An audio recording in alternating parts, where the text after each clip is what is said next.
तुम वापस चले जाओ।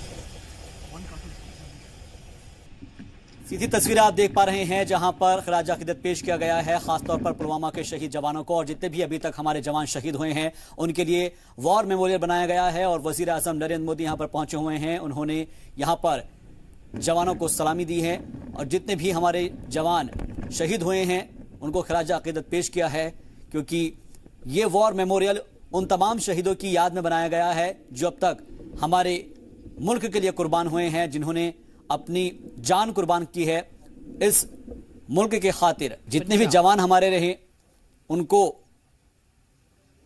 यहां पर खराज अकीदत पेश किया गया है। दरअसल 40 एकड़ में फैला हुआ है यह मेमोरियल और इसमें 176 करोड़ रुपए खर्च किए गए हैं।